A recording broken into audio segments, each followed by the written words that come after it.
Recap of the week, and it has been dominated by America's relationship with Iran. It's the Star Wars of international relationships. Good in the 70s, terrible for a long time, and now hopefully on the brink of a revival.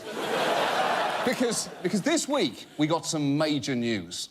Today, President Obama announced an agreement he says will keep an atomic bomb out of Iranian hands for more than a decade. This deal offers an opportunity to move in a new direction.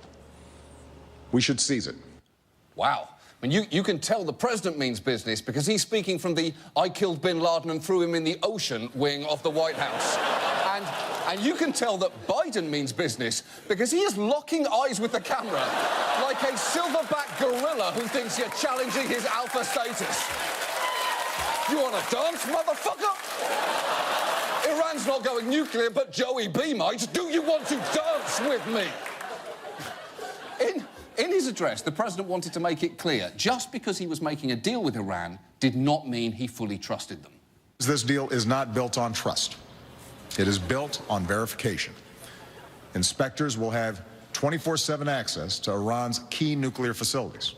And that's a reasonable request. After all, Iran developed nuclear facilities in secret and then, when they were discovered, claimed they were for civilian purposes, which is a bit like having your girlfriend discover your real doll and saying, "Wait, what? I'm getting my lifeguard certification and they require that your CPR dummy have a medically accurate anus and vagina. I'm allowed this." And it's perhaps that lack of trust which is why the terms of this agreement are so severe. Iran will remove 2/3 of its installed centrifuges. Iran will not use its advanced centrifuges to produce enriched uranium for the next decade. Iran will also get rid of 98% of its stockpile of enriched uranium. That stockpile will be reduced to a fraction of what would be required for a single weapon. Yes, if they obey the terms of the deal, Iran won't have enough material to make a single bomb. And if you're wondering if they could make one really teeny bomb that they could strap to a suicide hamster and use to blow up a mailbox, well, no. We asked, and no, they can't do that. They can't do it. We did ask, though. There was actually a good reason the president was making a hard sell for this deal. He knew that there were some who, within hours of the deal being announced, simply would not be able to wait to start criticising it. This is a bad deal. The worst possible outcome is you've created a nuclear arms race in the Mideast. You put Israel at risk and you put us at risk. The only other thing that I would add is that we don't know all the specifics to this plan. That's true. And you yourself haven't read anything, That's true. right? What? He hadn't read it. Lindsey Graham is discussing the Iran deal the way a 4-year-old talks about broccoli. It's disgusting. It's the worst food in the world. Have you ever tried broccoli? No, I have not, but I know I hate it. I know I hate it.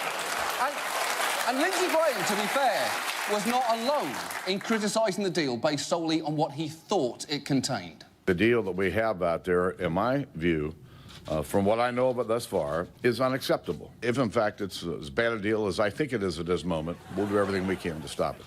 Wait, as bad as you think it is, that is a clear sign that you didn't do the reading. It's like starting a book report. Some of us are of mice, while others are, of course, of men.